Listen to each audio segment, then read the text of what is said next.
So on 9/11, the day of 9/11, there were 5 individuals that were on top of an apartment complex in Jersey City, if I'm not mistaken, or Hoboken, one of these places right over the river. And they were there at about 8 o'clock in the morning, about an hour prior to the towers being hit.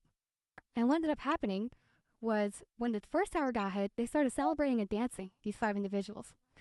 A woman is looking out so that the towers with her binoculars and she sees these 5 individuals dancing in front of a van. Well, that's weird. Why are these guys celebrating as the towers are on fire? And I'm not just talking about dancing. Like, these dudes are moonwalking. Like, they're doing some Michael Jackson type shit, right? They're going nuts, right? That's why she was able to see the commotion. So she called the police because she thinks that's kind of weird. And they look Middle Eastern. So the police catch up to them. She gives out the description of the van and the license plate. Police catch up to them and they stop them. When the officer approaches the car, guy gets out immediately. We're not Palestinian. Those are your enemies, right? Like, what the hell? That's kind of a weird thing to say when you're getting stopped.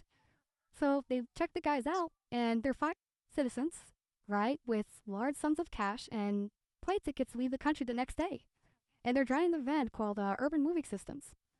Like, this is weird, so they call the FBI. FBI bring these guys in. They run their names through the databases. They find out that 2 of them have ties to intelligence. Well, that's weird. These guys were there an hour before the towers hit. They're dancing and celebrating. And then asked them, hey, did you guys have prior knowledge that this was going to happen? They said no, but they got polygraphed and they were lying. And then they end up holding those guys in jail for about 70 days immigration custody. And ended up getting deported, getting sent back. They went on a talk show and they admitted that they were there to document the event, right? Which means they had foreknowledge that the towers were going to be hit. Now that's just one component. That doesn't account for a bunch of other students that were caught all across the United States, spying across government buildings. The DEA wrote a whole memo about it, where these were behaving like art students to get access to the buildings and being interns, and they end up getting caught up in aspiring as well. This is all leading up to 9/11. Then you find out that the buildings were purchased by a guy named Larry Silverstein, cha-ching, and he took out a very unique and unorthodox insurance policy that covered for terrorism. And then Building 7 went down in a perfect controlled demolition style, nice and even, and it never got hit by a plane. That was one of the small towers on the side of the World Trade Center. That went down randomly. And then witnesses on the ground said that they heard a bunch of bombs, right? They heard bombs. The firefighters that were there on the scene.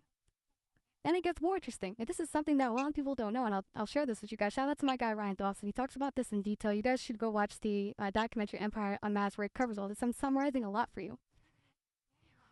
Another caught out in Tennessee, if I'm not mistaken.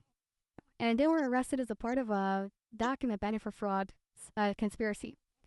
On one end, you're like, oh, okay, these guys have fraud documents, whatever. Well, they find out that those guys were intelligence as well, and it gets crazier. One of them had a slip that shows that they were at the World Trade Center a month or 2 before 9/11. Okay? And there was a woman that was going to testify against them that at the DMV, because she worked at the DMV giving these guys fake licenses and stuff like that. She's going to testify against them on behalf of the FBI. Before she went to court, she ends up dying in a fiery car crash all of a sudden, randomly, right? Keep in mind, has the most complete assassinations of any intelligence agency in the world. That's the CIA functional equivalent for it. So, you have this witness that's dead. You have these guys that were in the World Trade Center prior to intelligence. They were there to do sprinkler maintenance, but the Port Authority who runs the World Trade Center didn't have a permit for them to be there. So what were they doing there? Right?